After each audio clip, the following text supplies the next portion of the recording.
Factory থেকে শুরু করে জলসেচ, বাগান পরিচালকদের বাংলো বা কর্মচারীদের কোয়ার্টার, বিদ্যুৎ, আলো সবকিছুই হবে সৌরশক্তির মাধ্যমে।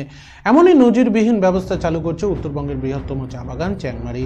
পরিবেশ বান্ধব, দূষণমুক্ত এবং অচিরাচরিত শক্তির এমন বড় আকারের ব্যবস্থা শুধু ভারত কেন, গোটা এশিয়া মহাদেশের চা উৎপাদক দেশগুলির কোনো বাগানের ইতিহাসে এই প্রথম বলে সংশ্লিষ্ট মহল জানাচ্ছে। এর ফলে বিদ্যুৎ খাতে বর্তমান দর ধরলে 1 টাকা ইউনিট পিছু এই বাগানটির 9 টাকা করে সাশ্রয় হবে। ক্রমশ উৎপাদন ব্যয় বাড়তে থাকায় উদ্বিগ্ন চা শিল্পের কাছে এই বিকল্প পন্থা অন্য বাগানগুলির কাছেও নয়া দিশার সন্ধান দিল বলেই মত চা মহলের। চ্যাংমারি বাগানের ম্যানেজার গজেন্দ্র সিসোদিয়া বলেন, তাদের এখানে সৌরশক্তি উৎপাদনে যে প্যানেলগুলি বসানো হয়েছে তা বাইফেশিয়াল, অর্থাৎ প্যানেলে সূর্যের দিকে তাক করে থাকা কিংবা নিচের অংশ দুটি দিকই বিদ্যুৎ উৎপাদনে সক্ষম। এমন ব্যবস্থা গোটা দেশের চা শিল্পের নিরিখে প্রথম। প্রকল্পটি চালু করতে যত টাকা খরচ হয়েছে তা আগামী কয়েক বছরের মধ্যে উঠে আসবে বলে ধারণা। এরপরে সাশ্রয়ের পুরোটাই বাগানের উন্নয়ন ও শ্রমিক কল্যাণ খাতে খরচ করা সম্ভব হবে। নাগরাকাটার চ্যাংমারি চা বাগানটি আয়তনে 1800 হেক্টর, এর মধ্যে চা আদিবাসী এলাকা 1450 হেক্টর। স্থায়ী অস্থায়ী মিলিয়ে 5000 শ্রমিক কাজ করেন এখানে। চ্যাংমারি ফ্যাক্টরি থেকে কিছুটা দূরে 1 হেক্টর জমি জুড়ে মোট 490টি সৌর প্যানেল স্থাপন করা হয়েছে। দিনে বিদ্যুৎ উৎপাদন ক্ষমতা 1040 কিলোওয়াট।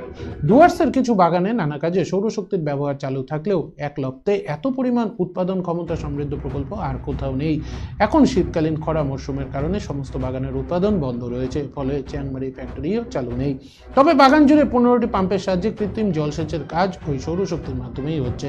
বাগান কর্তৃপক্ষের প্রাথমিক হিসেব, প্রথাগত বিদ্যুতের বদলে সৌরশক্তির ব্যবহার চালু হওয়ায় বছরে সাশ্রয় হবে 80 লাখ থেকে 90 লক্ষ টাকা।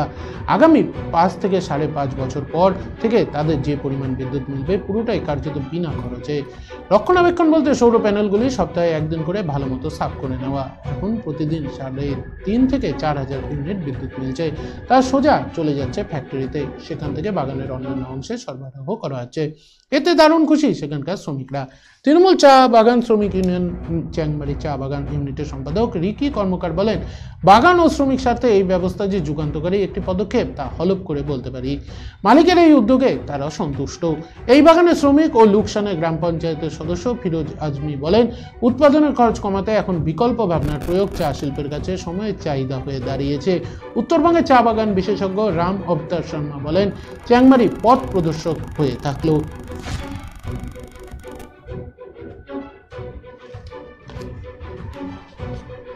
বাগানে এই সোলার প্যানেলটা বসানো হয়েছে, এটার একটাই কারণ কি বাগানের যে ভবিষ্যৎটা আছে ওইটা আরও ভালো হোক, বাগানটা সুস্থ থাকুক, লেবারদের জন্য এটা ভালো হবে। আগামী দিনে প্রোডাকশন কস্ট যেটা লাগতেছে ওইটা কম হবে, ওই সব খরচ যেটা সেভিং হবে বাগান কর্তৃপক্ষ ওইটাকে লেবারদের মধ্যে ইউজ করতে পারবে, আর বাগানটাও ডেভেলপ হবে আর লেবারদেরকেও ডেভেলপ করা যাবে। আমরা এই উদ্যোগে খুব খুশি আছি, কেন কি মালিক লেবার হয়ে আজকের দিনে চিন্তা ভাবনা করতেছে কি লেবার আর বাগানকে একসঙ্গে কিভাবে আমি এগিয়ে নিতে পারবো। কর্মকার, রিকি কর্মকার, আমি এই চেংমারি চা বাগানের। टाटा सोलर पावर का प्लांट 1040 किलोवाट का बैठा है, जिससे अप्रोक्सीमेट हम लोग को 3,500 से 4,000 यूनिट पर डे का जनरेशन होगा। उसके अंदर ये है कि ये पोल्यूशन फ्री है, नॉइस फ्री है, इको फ्रेंडली है और कार्बन जो है ये इससे एकदम हम लोग कार्बन सेविंग कर रहे हैं। साथ साथ हम लोग को इसके अंदर जो बेनिफिट है वो हम लोग इतने यूनिट का जो सेविंग कर रहे हैं वो हम लोग को WBSC से उतना यूनिट हमारा कम खर्चा होगा, उसको हम लोग जो है दूसरे और खर्चे में लगाएंगे। और ये प्रोजेक्ट में जो खर्चा लगा है वो करीबन 4 से 4.5 साल के अंदर हम लोग इसको फ्री कर लेंगे। उसके बाद में जो गार्डन डेवलपमेंट के लिए ये जो हम लोग का जो सेविंग होगा उसको हम लोग खर्च कर सकेंगे।